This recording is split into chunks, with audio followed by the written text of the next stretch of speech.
Project Veritas has just obtained documents showing the SDNY was spying on Project Veritas journalists well before the FBI raided the homes of our journalists last November, secretly reading our emails, concealing that from the court in our case against the SDNY. This is a fundamental, intolerable abridgment of the First Amendment by the Department of Justice. In November 2021, the FBI raids our homes and seizes 47 electronic devices, including cell phones, laptops, and thumb drives. Within 5 days, U.S. District Court Judge Analisa Torres ordered the Southern District of New York to pause its review of my devices, and within a month, ordered the SDNY to turn our seized materials over to a special master who had supervised the SDNY's review to protect our First Amendment and journalistic privileges.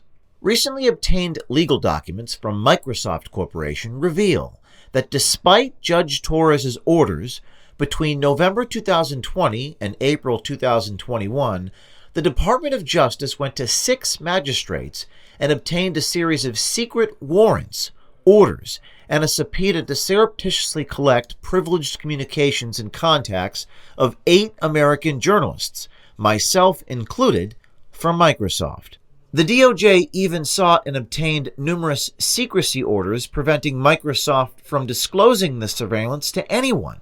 The SDNY also went around Judge Torres and the special master and obtained 2 secrecy orders after the special master had been appointed. Project Veritas is immediately filing a motion demanding that the federal government disclose if it engaged in covert spying of our journalists by secretly demanding production of our protected materials from any other businesses like Microsoft. The SDNY's surveillance of Project Veritas journalists was done as part of the DOJ's unprecedented investigation into Ashley Biden's diary.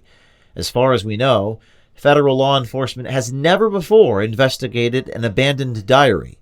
The documents collected from these email accounts date back as far as January 2020, 8 months before we even knew the diary existed.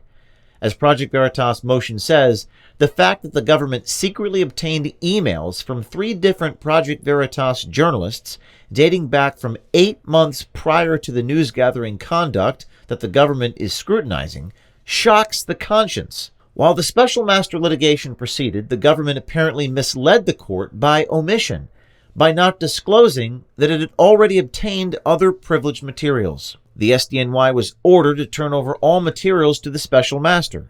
They didn't. The SDNY was ordered to stop reviewing our materials. They didn't. The SDNY has an obligation to be honest with the court. They weren't.